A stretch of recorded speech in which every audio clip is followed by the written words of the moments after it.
আসসালামু আলাইকুম সুপ্রিয় দর্শক, আজকে আমি আপনাদের সঙ্গে সিঙ্গাড়া রেসিপি শেয়ার করব। আর সিঙ্গাড়া কিভাবে ফ্রোজেন করে রাখতে হয় সেটাও শেয়ার করব ভিডিও শেষে।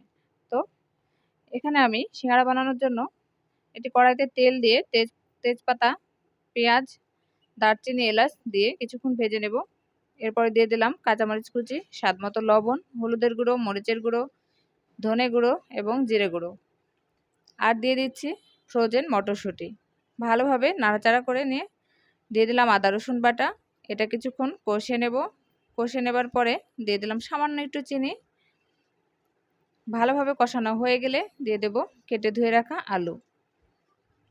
আলুটা দিয়ে বেশ কিছুক্ষণ ভালোভাবে কষিয়ে নিতে হবে। কষিয়ে নেবার পরে সামান্য একটু পানি দিয়ে সিদ্ধ করতে রেখে দিলাম। আর এদিকে আমি আটার ডোটা তৈরি করে নেব। এখানে আমি 3 কাপ ময়দা নিয়েছি আর দিয়ে দিয়েছি স্বাদ মতো লবণ আর 1 টেবিল চামচ পরিমাণ কালিজিরা আর 1 কাপের মতো তেল। ভালোভাবে আটাটা মাখিয়ে নেব। আটাটা মাখিয়ে নেওয়ার সময় বুঝতে হবে এরকম দলা পেকে আসলে হয়ে গেছে। এরপরে অল্প অল্প করে পানি দিয়ে একটি শক্ত ডো তৈরি করে নেব। এটা একটু সময় নিয়ে করতে হবে। ডোটা রেডি হয়ে গেলে আমি উপর থেকে একটু তেল ব্রাশ করে দিয়ে ঢাকনা দিয়ে ঢেকে 10 মিনিটের মতো রেস্টে রেখে দেবো। এদিকে আলুটা প্রায় সিদ্ধ হয়ে গেছে। একটু থেতো করে দিলাম কিছু আলু। অনবরত নাড়াচাড়া করতে থাকতে হবে, নইলে নিচে লেগে যাবে। আর উপর থেকে জিরে গুঁড়ো ছড়িয়ে দিলাম। আর একটু স্বাদ বৃদ্ধির জন্য দিয়ে দিচ্ছি চিলি ফ্লেক্স। ভালোভাবে মিক্সড করে চুলাটা বন্ধ করে দিয়েছি।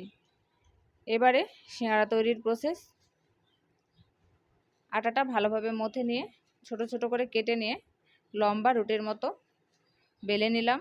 2 ভাগ করে পুর দিয়ে দিতে হবে। আর পুরের উপরে স্বাদ বৃদ্ধির জন্য আমি মিষ্টি কুমড়া বীজ, তিসি, তিল এবং সূর্যমুখীর বীজ ছড়িয়ে দিলাম। সচরাচর সিঙ্গাড়ার যে শেপটা দেওয়া হয় আমি তার থেকে একটু আলাদা করে দিয়েছি। মাঝখান দিয়ে আমি ভাঁজটা দিয়েছি, সাইড থেকে দেইনি। সবসময় একটু আলাদা কিছু করতে ভালো লাগে, আর রান্না করতে করতে এক্সপেরিমেন্টও হয় আর কি। আজকের ভিডিওটি যদি আপনাদের ভালো লাগে তাহলে যারা ফেসবুক পেজ থেকে দেখছেন ফলো করে ভিডিওটি শেয়ার করে পাশে থাকবেন। আর যারা ইউটিউব চ্যানেল থেকে দেখছেন তারা সাবস্ক্রাইব করে পাশে থাকবেন।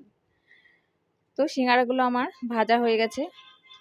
অনেক অনেক মজা ছিল। এবার আমি সিঙ্গাড়া ফ্রোজেন করে রাখবো।